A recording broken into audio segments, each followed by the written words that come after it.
Good evening. I'm Jim Lehrer in Washington. And I'm Robert MacNeil in New York. After the news summary tonight, 6 followers of Ross Perot discuss their options now. Correspondent Kwame Holman reports on the resistance in Congress to cutting the National Guard. We have a report on the starvation in Somalia and hear from Kansas Senator Nancy Kassebaum, who's just seen it firsthand. Funding for the MacNeil-Lehrer NewsHour has been provided by PepsiCo.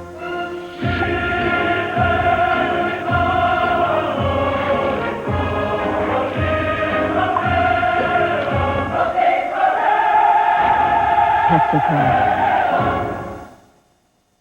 Part of helping the world live and communicate better is keeping it well informed. That's why funding for the NewsHour is also provided by AT&T and by the Corporation for Public Broadcasting and viewers like you.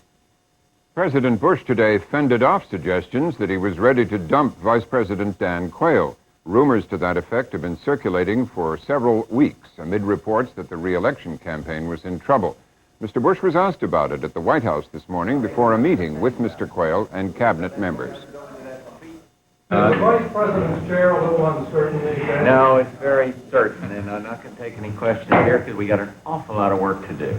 And I hope you'll understand, Charles, but we're not going to take any more questions now. A lot of crazy rumors floating around, aren't there? But I'm not going to say anything about it, no. I'm just going to let you guys go into that feeding frenzy that you love and keep working on it. And be sure you get good sources, though, because I read some that don't look pretty good. Don't look very good. Secretary of State Baker today responded to reports that he will leave his post to take charge of the Bush re-election effort. The New York Times reported Baker would make the move next month. He spoke at a news conference in Cairo after a meeting with President Mubarak. Well, my thinking is you ought not to believe everything you read in the paper. There has been no decision made that I am, in fact, going off. You see me actively involved here now in the peace process, and I hope and believe that I will be actively involved in the peace process in the days and weeks ahead. So until there is a decision, I wouldn't jump to a lot of conclusions. White House spokesman Marlin Fitzwater today lashed out at Democratic vice presidential candidate Al Gore. Fitzwater called him Mr. Sellout America for not talking about economic growth. Fitzwater said, quote, he spent a week in Rio saying the heck with the economy, sell it out to the environment. Gore led a U.S. delegation to the Earth Summit in Brazil last month. Bill Clinton said today Gore went to the summit because, quote, he didn't want America humiliated under George Bush's leadership or lack of leadership. The Clinton-Gore bus tour ended today in St. Louis, Missouri. The two men and their wives had traveled more than 1,000 miles since Friday, campaigning at factories, farms, and community gatherings in 7 states. Jim? The United States threatened today to use military force against Iraq. White House spokesman Fitzwater said Iraq must be held accountable for stonewalling United Nations inspectors trying to search an Iraqi government building in Baghdad. The inspectors broke off their 18-day vigil at that building today. UN officials said the decision was made after an Iraqi protester tried to stab an inspector. The officials blamed the Iraqi government for failing to provide adequate security for the inspectors. Iraq's UN ambassador said he regretted any harassment of the inspectors, but he denounced Security Council members for threatening to use force against his country. He spoke to reporters at the UN in New York. I believe such a threat or the use of force would undermine the authority of the Council, because I tell you, it's not going to change the Iraqi position. I mean, throwing a bomb or two, whether in Baghdad or here or there, is not going to change. To the contrary, it shows that the Council, without the cooperation of the Iraqi government, cannot do much. And the best course really is for the Council first to be sympathetic with Iraqi complaints about the sanction and the embargo against our oil, as well as to secure the cooperation of the Iraqi government. This is the only way to implement the resolution. As Robin reported earlier, Secretary of State Baker's visit to Cairo was for a meeting with Egyptian President Mubarak. Baker said his talks in Israel produced assurances of a severe and substantial cutback in Jewish settlements. Mubarak called that a good step forward for the peace process. From Cairo, Baker traveled to Syria, where he was to meet with President Assad. The Navy announced a major reorganization today. It will cut about 150 uniformed and civilian jobs in its Washington headquarters. It also plans to eliminate 34 admiral slots and do away with the separate offices of submarine, surface, and air warfare. Acting Navy Secretary Sean O'Keefe said he hoped to end the rivalries within the service. He said the move had no connection to the recent tailhook sex abuse scandal. General Electric today pleaded guilty to criminal charges of defrauding the U.S. and Israeli governments. The company was accused of filing false claims in connection with the sales of military jet engines to Israel. Israel used U.S. military aid for the purchases. GE agreed to pay fines totaling $69 million. There was more heavy fighting in Bosnia today. 50 people were reported killed in the eastern Bosnian town of Gorazde.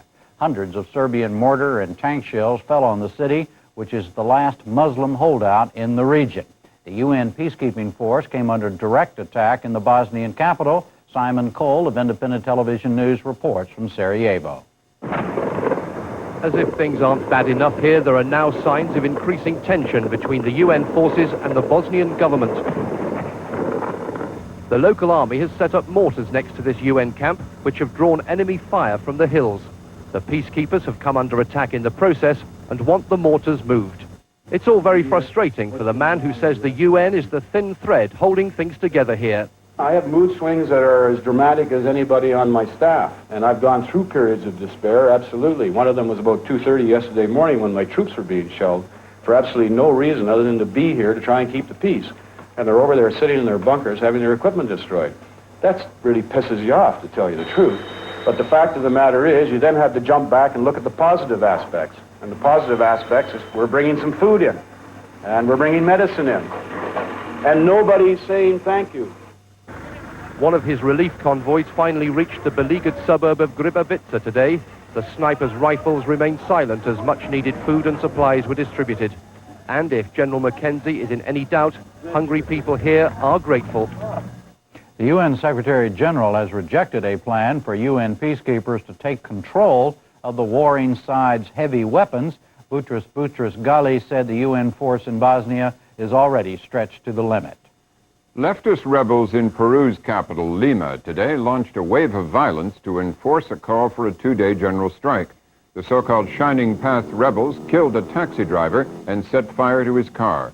They also bombed a school for the children of military officers. A rebel car bomb last night destroyed the Bolivian embassy and wounded 6 passers-by. At least 25,000 Peruvians have died in political violence since 1980, when the Shining Path took up arms against the government in Lima. Colombian drug boss Pablo Escobar may have escaped today. Government troops stormed Escobar's prison after he and several of his lieutenants turned guns on prison guards. At least 2 people were killed and 4 injured in the battle. The president of Colombia's Senate said the army had taken control of the prison, but Escobar and his cohorts could not be found. The government had been trying to move the Escobar group to a military prison with tighter security. It said the group had continued to direct kidnappings, torture, and other crimes from the ranch site where they were being held. And that's it for the news summary tonight. Now it's on to the Perot people, the National Guard, and the famine in Somalia.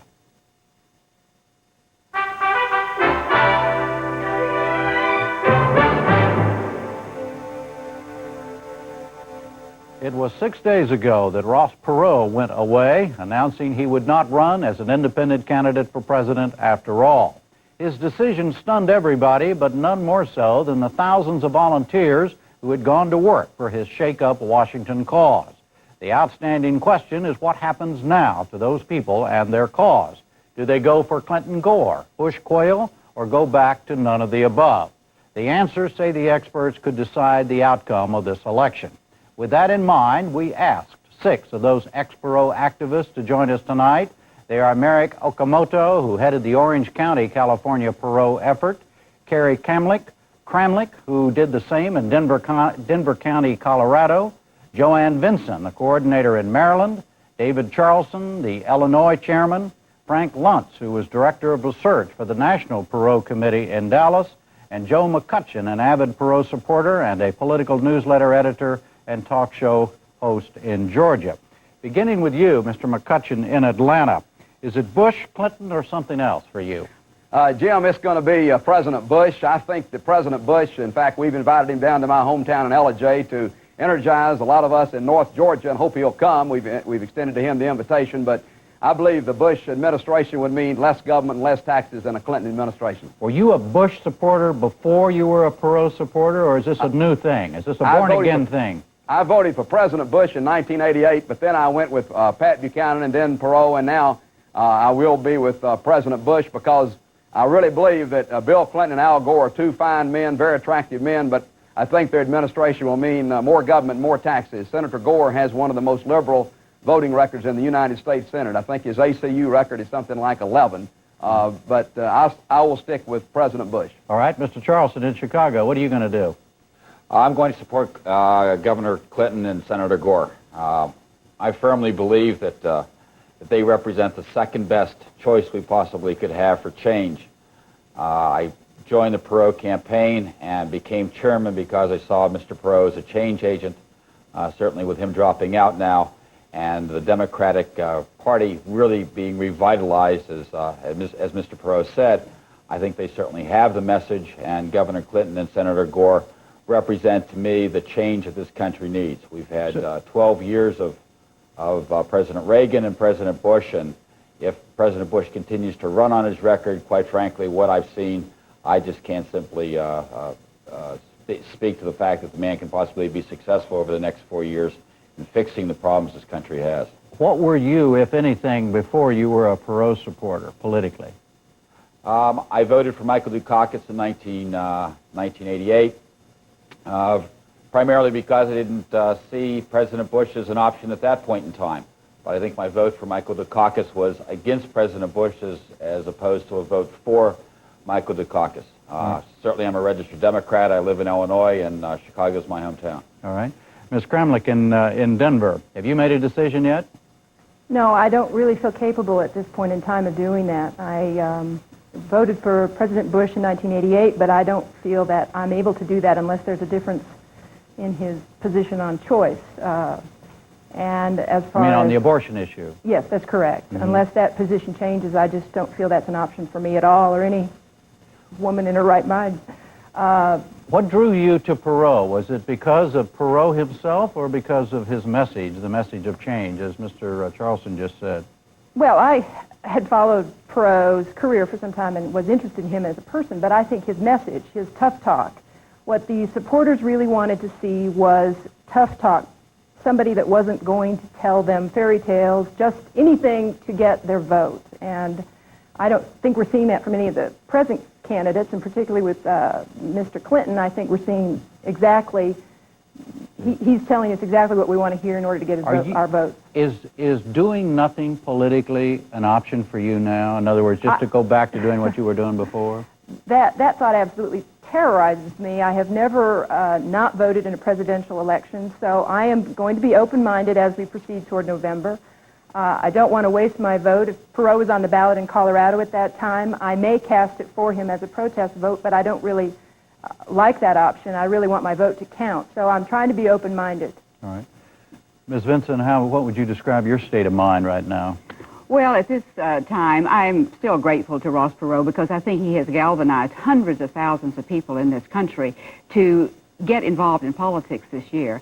And I think that we are going to be able to focus on the issues. He is supposed to release his economic plan on Monday. And I would hope that the other plans will also be released and that we can get all of the candidates to address these issues. We have got to do something, about the hemorrhaging of our economy. We have got to do the things that he talked about creating jobs, expanding the tax base. I think that we have all gained so much for his having been in the race. But what are you going to do? At this point in time, I will probably vote for Ross Perot. He is going to be on the ballot in all 50 states. I don't have any doubt about that. So what would be the point? Well, because the thought that people will be voting for him, it really gives us a lot of leverage. I think that people will be listening to the people that were Perot supporters and still are Perot supporters. So you're not even thinking about Clinton, Gore, or Bush Quayle? Not at this point in time, although I certainly would like to hear what they have to say. I mean, I think that, in a sense, it's a brilliant plan to have all of the people that were involved in this movement continue to be involved so that we can go out and get answers from candidates, also register people to vote. Who knows what will happen in September and October? What were you before? What were you doing? In 1988, I voted for President Bush, and in this year, I ran as a Bob Kerrey delegate in the state of Maryland. You consider yourself a Democrat? Generally, yes. I see. Okay, Mr. Okamoto in California. Yes, thank you. What is your state of mind as we speak? Well, at this point in time, I'm still not ready to cast a vote for one party or the other. They seem to be coming out of the woodworks offering suggestions that they will do whatever is necessary to get the Perot vote. I somehow think that's a little bit insulting to all of the Perot supporters, that what we stood for could immediately we can flip-flop to one candidate or the other. I still am of the opinion we must wait until we have an opportunity to put forward a platform from the people. This is now in the people's hands. This movement was more important than just the man Ross Perot. This movement was not focused on enough, in my opinion, about the people and what this stood for. There's a huge group of people disenfranchised in this country that are looking for leadership and people who are willing to make the tough decisions. Do you believe that, in other words, do you believe that this Perot volunteer group can be held together as an organization and as a force in and of itself? Yes, I think it can. These people and the bonds that have been that have happened over the past 4.5 months, these people have worked 7 days a week together, 18 hours a day, elbow to elbow, all as volunteers working for one thing, for change. Those people, I believe, at least my constituents, the people I represent in Southern California that I've worked with, all want to stay together. They are now... How would they stay together? What would they do? Would they support candidates? Would they raise hell? What would they do? Well, absolutely, they will all stay together. There's a platform that we've begun down here called Owners of America, and all we are trying to do is offer leadership rather than follow. If we wait a week or 2 or 3 or 4 for something to happen, that's lost time. This organization is designed to pull as many of the Perot supporters locally, statewide, as well as nationally into one cohesive group. And then we will ask our constituents to look at the platform we put forward and tell us specifically what they want to do about each one of these issues. But I mean, a platform to do what? I mean, without a candidate, what's the end result? Well, this will then move to a local level, your local constituent, a local congressman, the senator for your state. We can put forth the platform, for example, that Ross Perot has developed. He brought together some of the greatest minds in this country who had no political axe to grind whatsoever, whether Democrat or Republican. They only wanted to help this country. And that's what I see in most of the Perot volunteers. All right, I was just going to, Mr. Luntz was one of those, he's in Dallas, and you came to the national committee, Mr. Luntz. What do you think of what Mr. Okamoto is talking about? Is that realistic? It is realistic because Ross Perot brought into the process somewhere in the neighborhood of about 5 million people that had not been involved, that had opted out in the past. People that had been registered to vote but had not been voting since perhaps '84. And it's a matter of they want someplace to go. They want change. They want fundamental change economically, political reform-wise, in the whole system of government. And by continuing in the process, by not dumping out right now, this gives them an opportunity to continue to be heard and perhaps to have an impact not just on the presidential level, but on the more local level as well. What about you personally? What are you thinking about doing? Well, I've been a lifelong Republican and a very proud one, and it was very difficult for me to opt out of the Republican presidential campaign, but I needed change myself. I'm a professor and I owed something to my students and I wanted to give something back. And even reflecting now, and it did not end the way I wanted it to, but I'm proud of what I did, and I'd like to continue, and I hope that the volunteers do stay together. And I could see myself voting for any of the 3 candidates. I'm going to wait and see. What are you waiting to see? I mean, what is it you want to hear from them that you have not heard up to this point? I want to go to the Republican convention, and I want to hear the changes that George Bush will make to the system, what he's going to do specifically in the next 4 years on economic policy, foreign policy, and how this country will be different 2 or 4 years from now than it is today. Again, my traditional leanings are Republican, and I want to be a Republican, and I want to vote Republican, but I have to wait and see. I have to see exactly how things are going to change before I'll be willing to support the president again. Mr. Charleston, what do you think of the idea? Now, you've already decided that you're going to go and you're going to support Clinton Gore. What do you think of this idea of keeping the Perot organization, the Perot movement together in some way? Is that realistic from your perspective? I had a conversation with the people in Dallas today. Point of fact, they were looking for someone to represent the state of Illinois and asked me whether I thought I should be doing that. I respectfully declined. I really don't see a way that this can possibly stay together, particularly in Illinois. It's very fractionated right now. There are people who are very angry that Mr. Perot made a promise to all of us that he would get him, that if we got him on the ballot, he would give us a first-class campaign. In Illinois, we got him on the ballot in a very large way, and in point of fact, the man has pulled out. It's angered people, it's disappointed people, and in some cases, unfortunately, it's caused people to be disenfranchised again from the political system. I, for one, firmly believe that and hope that people do not back away from the political system, but actively are heard. Relative to your specific question, I think it's a very nice thing to try and do, but quite frankly, without a standard bearer, I can't possibly see how they're going to be able to hold it all together, unless Mr. Perot is planning on doing something like what I will call power broking, which I sincerely hope that is not his plan. Ms. Kramlich, what do you think of keeping the organization together in some form? Well, I appreciate the last gentleman that spoke, his concerns. There certainly is fallout, and there are a lot of people that have found it impossible to overcome their hurt and frustration. There's another number that have jumped either to Mr. Bush or Mr. Clinton automatically. What I've seen here in Colorado is a fairly substantial number of people that are doing none of those things and are making every effort to stay together. I'm leaving here tonight to go to a 6 o'clock meeting in downtown Denver. We expect at least 60 to 70 people that are meeting, and this is the second meeting we've had in 1 week's time, putting together an agenda, and it's again, a very grassroots level. We're looking at local elections, state elections, some federal Congress persons and senator elections, not necessarily just the presidential candidate. And I think it's certainly possible. Well, let me ask you this. If 5 months ago you'd thought we would have even been sitting here having this conversation, would you have thought we were nuts? I think it's feasible that these people will stay together. I've certainly seen their passion. I'm one of them. I'm waiting to see how it goes forward.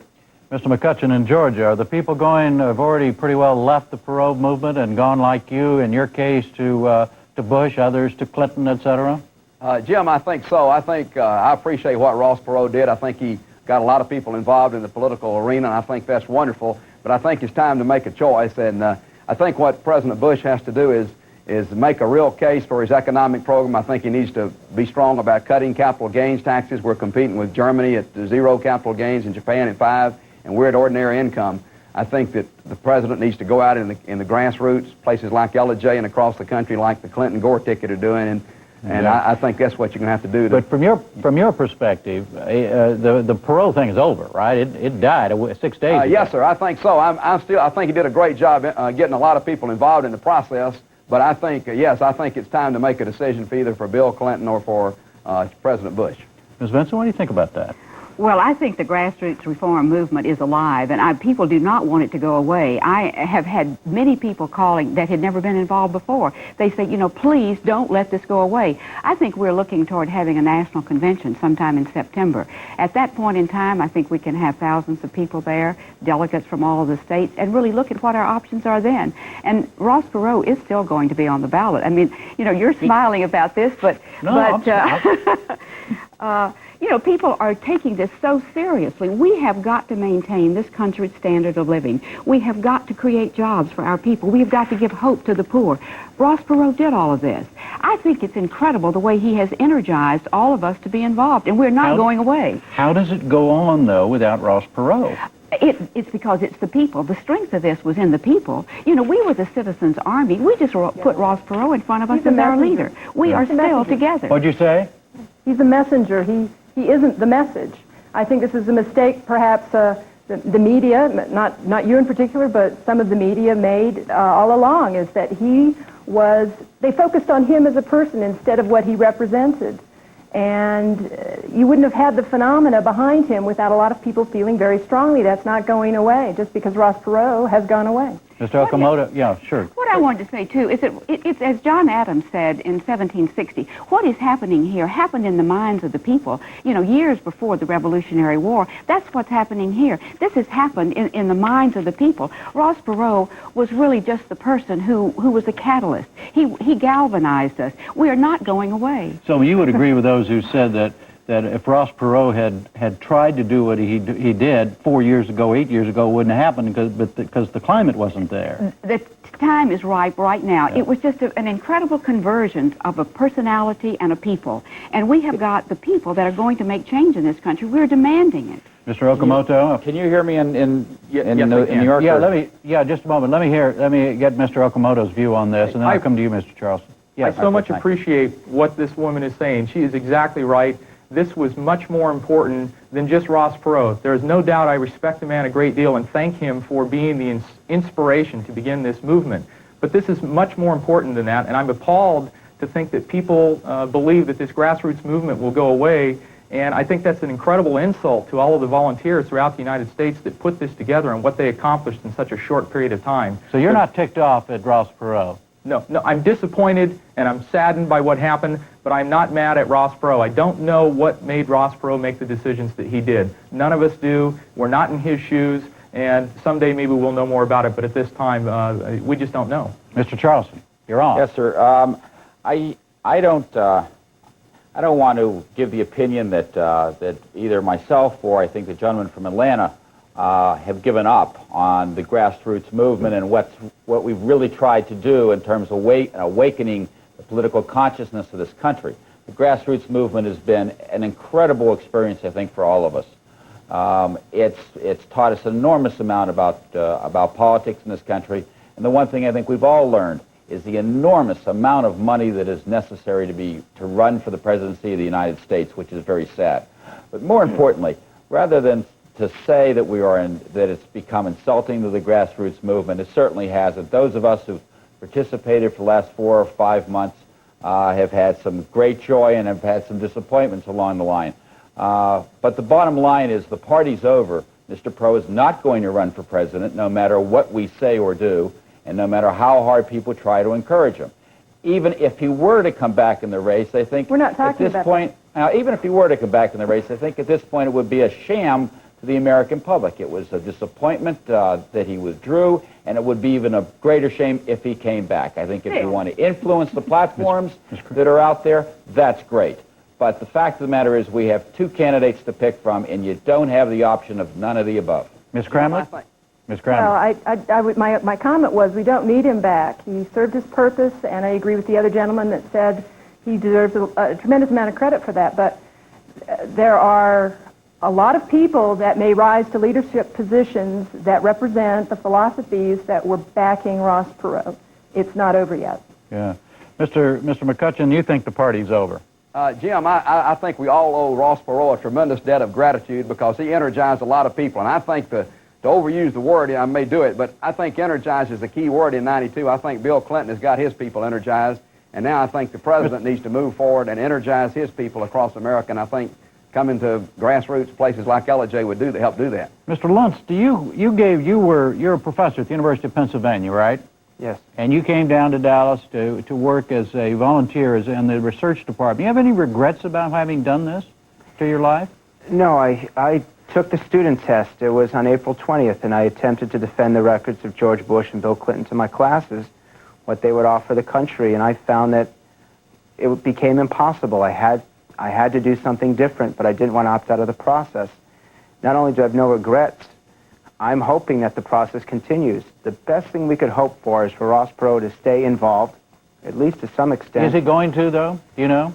I don't know. I mean, that's the kind of question you'd have to ask him. Yeah. But I'm encouraged by the fact that volunteers continue to show up at the phone banks every day, that they continue to come to the headquarters in the various parts of the country, and that they still want to make a difference, and they still want Perot to stay involved. The key element is, if he shows up somewhere, 3,000, 5,000 people come.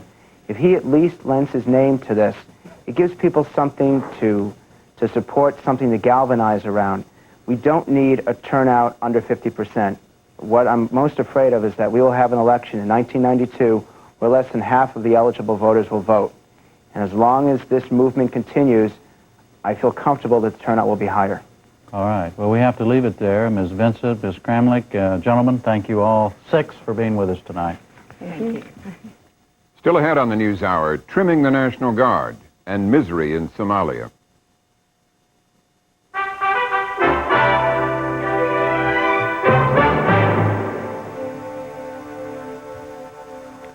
Congress will spend much of the next several weeks trying to trim down the first defense budget since the end of the Cold War.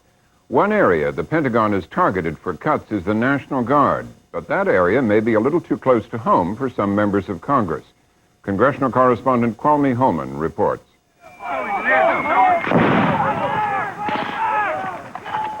In full battle dress, they look and act like soldiers of the regular army, and that's the idea. These are members of the National Guard, Oklahoma's 45th Infantry Brigade. Like Guard units across the country, they are the modern-day version of the citizen militia envisioned by the Founding Fathers.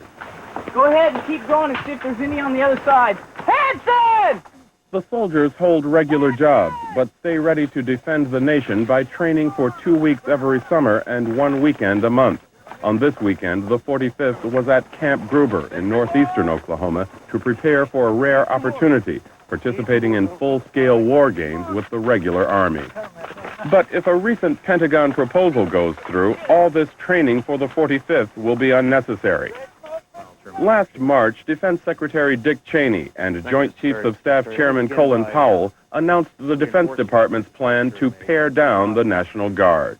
The Red Army is gone. The likelihood of a global war, and especially a major war in Europe, has disappeared before our eyes. Therefore, it is prudent to reduce the active army by this size, and it is irresponsible not to bring the reserves down in some relative position with respect to the active army. So under the Pentagon plan, 30% of the Guard, some 136,000 troops, would be eliminated over the next 5 years. Guardsmen and women in nearly every state would lose their part-time jobs. Some states would be hit much harder than others. The Oklahoma National Guard, for instance, would be reduced by half, and the 45th Infantry would be eliminated almost entirely. It is a foot soldier brigade, specifically assigned to support active duty forces in Europe, and as those active forces are cut, the Pentagon wants to eliminate the National Guard units connected to them. Tommy Alsop, the Oklahoma National Guard's Adjutant General, says making such deep cuts in the Guard would be a mistake.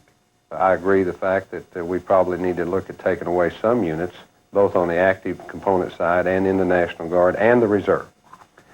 I'm so concerned, though, that we're going to take and make these changes too quick and too fast before we have a total assessment of what the threat is for the future, and that we'll break the National Guard in particular real quickly. You can break a Guard unit by taking them down, and then if you decide in a year or so that you've made a mistake and need that Guard unit again, it'll take another 5 years to bring them back. The 45th Brigade has been part of Oklahoma's history since the turn of the century, since before the state became a state. By World War II, they were known as the Thunderbirds and earned legendary status when they spent 511 combat days in Europe. Their heroism gained the admiration of people back home. Guard supporters argue that sending citizen soldiers into combat helps cement public support for any war effort. When we mobilized the Guard and Reserve for Desert Shield, Desert Storm, all of America became involved in the fight. You take them out of the banks and the pizza parlors and out of the trucks and off the street of America, and everybody knows they're there. So that's the linkage that we need to America to keep the military presence. So that's another reason I hate to see the 45th Infantry Brigade to be taken out, because they're in 35 communities across Oklahoma. Nowhere is the bond stronger than here in Chandler, a town of 3,000 40 miles east of Oklahoma City. Chandler has been home to the National Guard since 1909, when it became the Guard's first state headquarters. Today, nearly every man, woman, and child in Chandler has some attachment to the Guard. Darrell Sage has been a member of the local Guard for 37 years. He makes gravestones and markers, but closes down his shop whenever it's time to train with the Chandler unit. You make a lot of friends. You get a lot of experience. You meet a lot of new kids that come into the Guards if you've been there very long. Young kids. You knew their parents. You knew most of their grandparents. It becomes an important part of your life. Sort of like a marriage. On this particular Friday, Sage and 130 other part-time soldiers gathered before sunrise at the Chandler Armory to pack for weekend exercises. They all have their own reasons for being in the Guard. A paycheck is one of them. Guard duty pays an average $200 a month. That extra money is a necessity for some who serve, guardsmen like Carl McCullum. McCullum has served in the Chandler unit for 3 years. He works full-time packaging dairy products at the local Farm Fresh, but he relies heavily on his part-time pay from the Guard. Financially, it would put a big hurt on us. We depend a lot on this check to pay bills, to meet the needs of our family. I help out my parents sometime when they can't make it, and that helps me out too. If the Guard unit goes, so would the Guard dollars now spent in town. Phil Tislow is mayor of Chandler. The people at the Armory tell me that they spend about $1.5 million a year in payroll and in purchases up and down the street. Now, I think if we were to try to equate that to an industry, say employing people at a rate of $10 an hour, that would be equal to a 72-employee industry. That would be Chandler's 4th largest employer. So it's pretty important to us. We visited Oklahoma the same weekend the National Guard was called out to quell riots in Los Angeles. Mayor Tislow pointed out that the Guard provides a function beyond its support of active forces overseas. It provides protection to the home front. The Guard has been very beneficial in Chandler and in Lincoln County in terms of natural disasters, floods, tornadoes, cyclones, things like that. There have been numerous occasions when Bell Cow Creek, which runs down the south side of town, has risen to the point that some of the homes on the south side of town here were threatened with high water. The Guard has come in and assisted in evacuating those people and their property, and they've also assisted in other communities when tornadoes have struck those communities. But those arguments haven't persuaded Pentagon planners. Announcing the proposal for military cuts last March, Secretary Cheney said his list was based specifically on wartime mission, and that mission, defending Europe from Soviet attack, had been eliminated. 80% of the reserve and Guard units that are being taken out on the list that we're presenting to Congress today specifically were part of that force that was intended to go to Europe in wartime and to support the active force. But a random check turned up a dozen units on the list that weren't primarily assigned to Europe. For instance, the 1138th Engineer Battalion in Missouri, the 141st Engineer Battalion in North Dakota, and the 870th MP Company in California.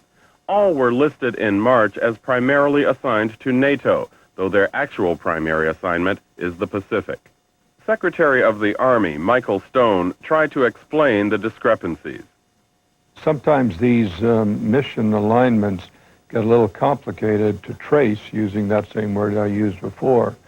For example, a unit could be aligned with or traced to the 3rd Corps, which is headquartered in Fort Hood in Texas. And Fort Hood is oriented on Europe, but it is possible that a unit that was assigned to 3rd Corps could have a non-European mission. It's difficult for me to visualize what that would be, but for the sake of example, I'll say that that's possible. Senator John Glenn of Ohio, chairman of the Armed Services Subcommittee on Manpower, says he's had trouble getting answers from the Pentagon about reasons for the cuts.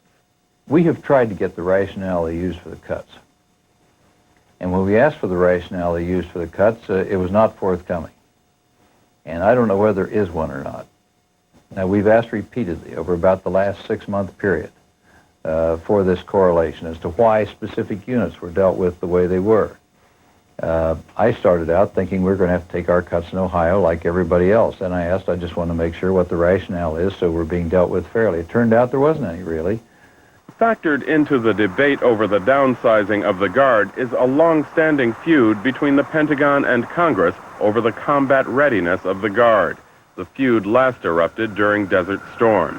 Many National Guard units that were activated were kept away from the action, contrary to the Guard's stated purpose of rounding out the regular Army. House Armed Services Committee Chairman Les Aspin questioned that decision during a speech in May.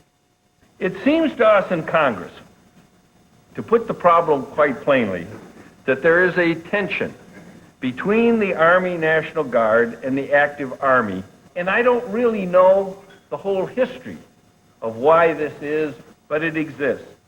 It seems to us in Congress is that it has led to a policy of, quite frankly, leaving the Guard on the shelf. What we do is we create the units, we equip them, we give them a role on paper, but when we leave them at home when the balloon goes up.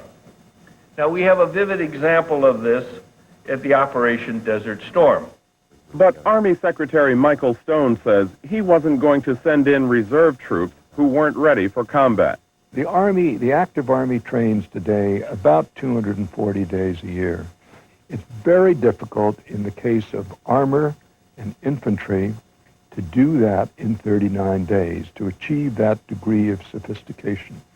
And so when those units get called up, it is natural, if we are going to conserve lives and we are not going to put people in danger of losing their lives, to make sure that their training is at the right degree of readiness. A very, very fundamental point. Senator Glenn agrees that troops should not see combat before they are ready, but he wants the Guard's readiness studied and determined before cuts are made. Let's see what units can best be in the reserves, can do just as good a job there in contributing to the readiness of the country without just assigning a percentage to it. This salami slice of you get a cut, I get a cut, you get a cut, I get a cut, so no matter what happens out here, no matter what there is out here in the National Guard or what the states may need for a domestic situation here, we're going to cut 30% or so on because somebody decided that was the magic number over in the Pentagon. That's not the way you build the combat forces you need for the future. It is the Congress that ultimately will decide how drastically the National Guard will be cut. Nearly every congressional district has a Guard unit in it, and many members have worked feverishly to keep defense cuts from so much as nicking their constituents. The House already has balked at the size of the cuts suggested by the Pentagon, and the Senate is expected to follow. But any reprieve for the Guard might be temporary. With budget pressures mounting, Congress eventually may have to approve cuts as large as the Pentagon has proposed. All the political infighting is lost on the people of Chandler. They just are hoping for a reversal, and the Guardsmen and women of the 45th Infantry Brigade will continue to drill as they await final word from Washington.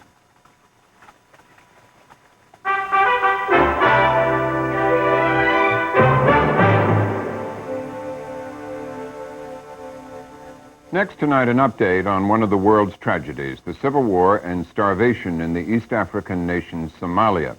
The war in the country of 6 million people has been going on since the beginning of '91 and has become more intense in the last 8 months. In the capital of Mogadishu alone, as many as 30,000 people have died since November in fighting or from starvation. Up to now, much of the food aid coming from abroad has not reached the people who desperately need it.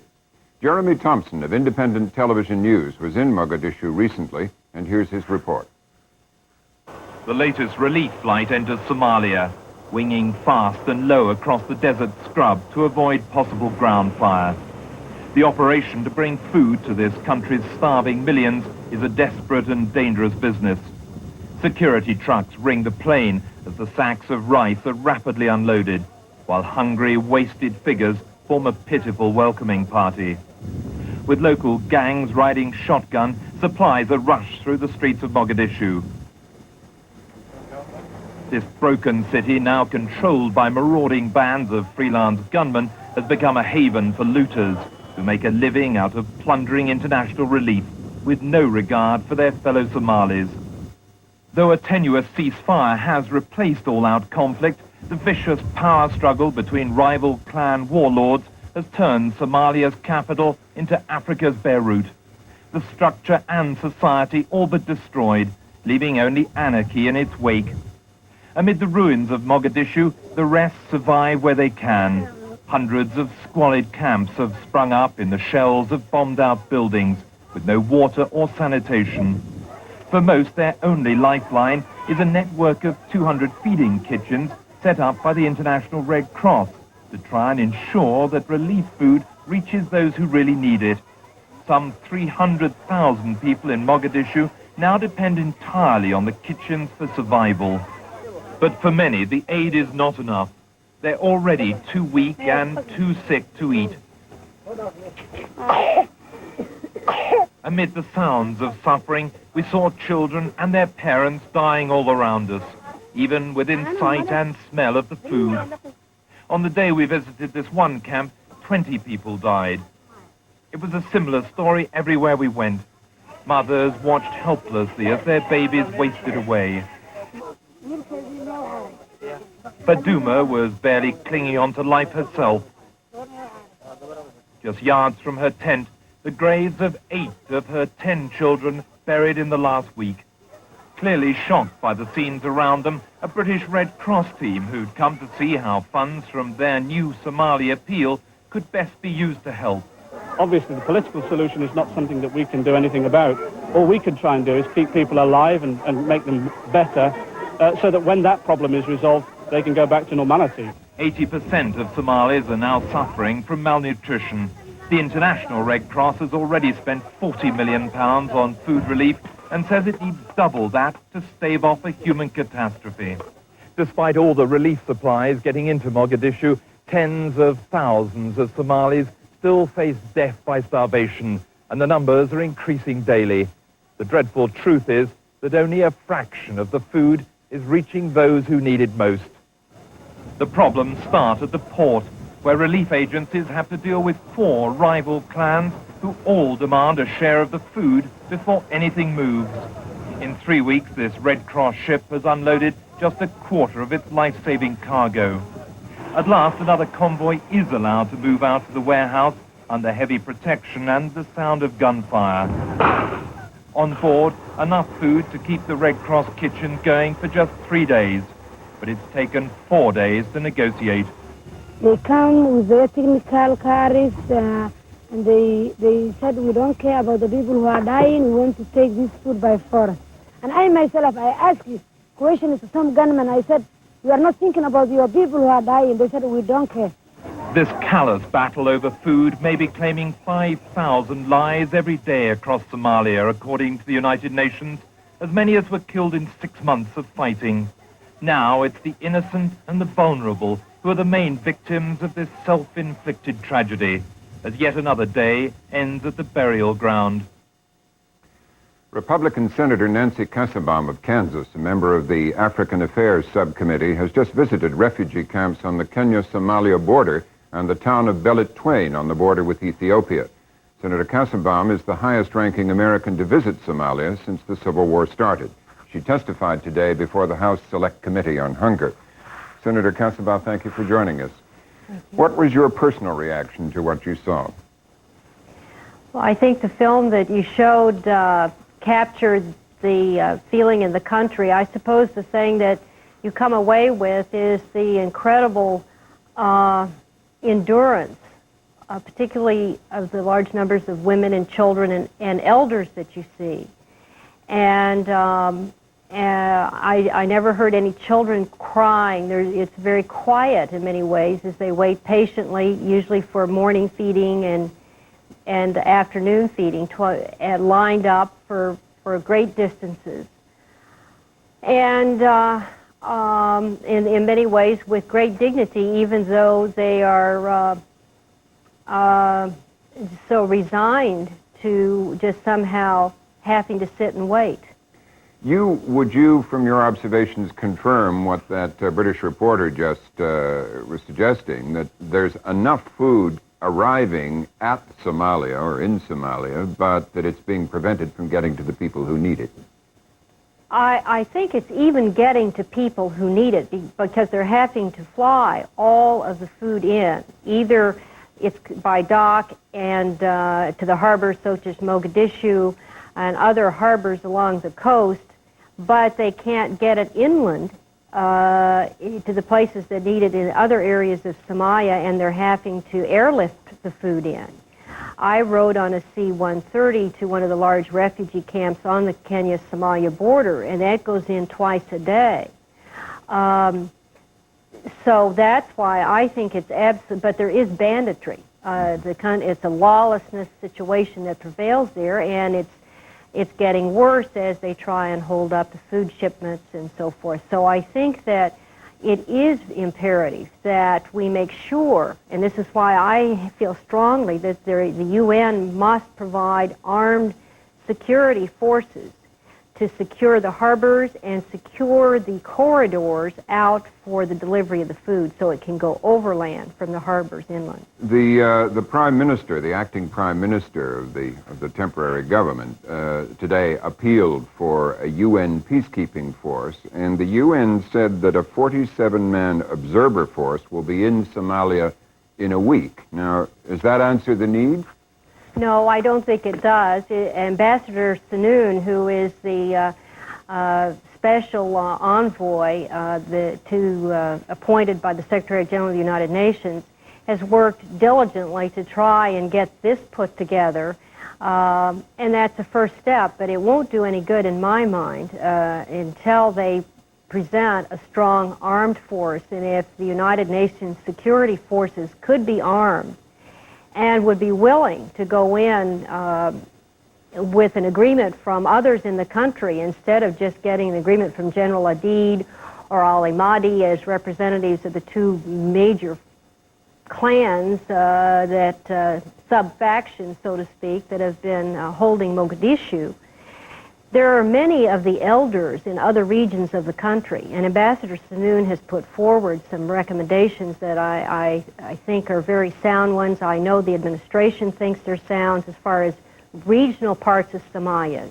And the elders who exist in these regions, who very much, I think, can answer some of these needs of their particular regions once there is food, and once there is security that food can be there. And you want, to put it simply, you want your government to give the UN a push in that direction. I certainly do.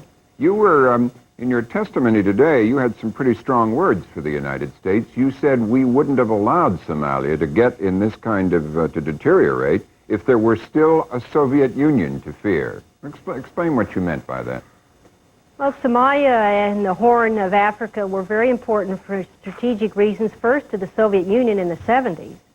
And then we realized how very important it was to us, and we exerted great influence and provide major commitment in military support and support to the government of Siad Barre, who ran a tight, repressive government for 20-some years. I felt that since we were willing and felt the security need to have the strategic interest at that time in the Cold War with the Soviets, that we should have humanitarian interests today. And if we were, of course, still concerned with the strategic interests, as we were at the time of the Cold War, we owe it to Somalia to be interested today to provide some humanitarian stability so they themselves can get the country back in shape. You said the U.S. has a moral obligation. Yes, I do think. And you don't think it's meeting it? Well, we are providing already $60-some million of support to the international organizations, and I would just like to say the men and women who are working there in these international organizations, and there are many Americans who are there, with the International Medical Corps, with the International Red Cross. They're just Doctors Without Borders, but there's some fine people volunteering there. And we're giving financial support to those different groups. But I think we also, within the framework of the international community, need to make a larger commitment and to provide a push, as you say, a strong push towards, I think, stepping forward and saying more has to be done and should be done soon. Many are saying today that politicians of both parties, in Congress and in the White House, are afraid to push any foreign aid really strongly today because it's unpopular with the voters. Do you think that's a factor in this and some other situations at the moment? No, I don't think it is, particularly in this. And that's true, though. I mean, I certainly would have constituents at home, as we all would around the country, who would say, we have so many problems at home. What more can we do? we've helped in Ethiopia, we've helped in other areas, and does anything ever improve? And why shouldn't we take care first of our problems here at home? I would argue, yes, we should take care of our problems here at home. That is of great concern to us, but we are a great nation, and I think we can do both. I don't think we do one or the other. I think we can step forward within a framework which we carefully know. I don't think it should just be willy-nilly, just millions more dollars, but a careful framework with an ends and a means to get there. That's important, and within the context of the international community. Do you think the humanitarian instincts of the American people have dried up with the end of the Cold War?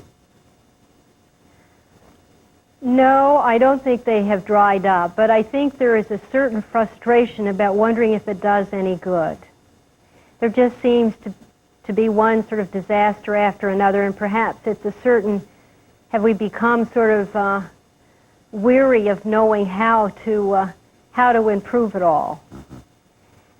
But I think it can be done, and I feel strongly that we shouldn't give up, and I feel strongly that we not only need to help the people of Somalia who have, as I say, great endurance and dignity, but our own NGOs who are working there. Okay.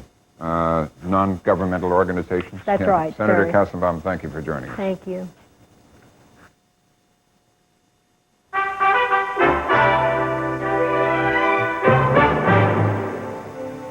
Again, the major stories of this Wednesday. President Bush denied a published rumor that Vice President Quayle would be dropped from the ticket. He did not deny reports Secretary of State Baker would be coming in to run the Bush-Quayle election campaign. And White House spokesman Fitzwater warned Iraq of possible U.S. military action if the harassment of UN arms inspectors in Baghdad did not stop. Good night, Robin. Good night, Jim. That's the NewsHour tonight, and we'll be back tomorrow night. I'm Robert MacNeil. Good night. Part of helping the world live and communicate better is keeping it well informed. That's why funding for the MacNeil-Lehrer NewsHour is provided by AT&T and by PepsiCo.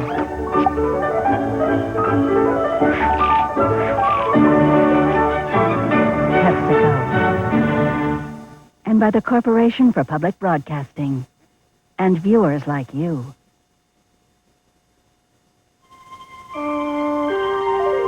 This is PBS.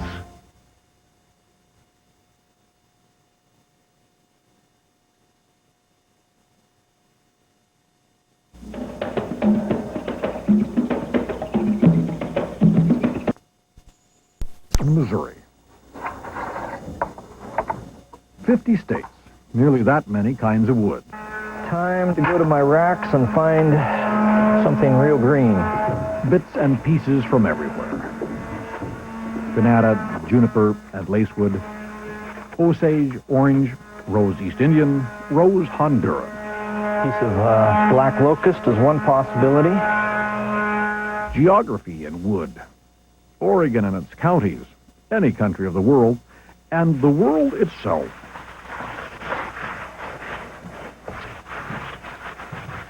The world in wood. This is the box elder with the bright red burls in it. It is a world that costs from $1,800 to $3,000, depending on size. When Russell Osterloh isn't making wooden maps, he is building roll-top desks and gun cabinets and coffee tables and executive desks and chairs. I want people to enjoy a piece for the rest of their life and know what they're getting and also know what to look for. So from woods with strange names, Indonesian Merbeau, Zircoti, African Padauk. He recreates geographical boundaries and the furniture to make the economies function.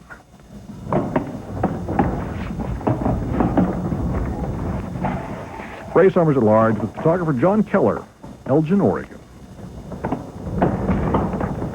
Beautiful furniture. I wonder how his maps keep up with all the changes in Eastern Europe. More wood, I guess. More pieces. Thanks for joining us, everybody. We'll see you at 11.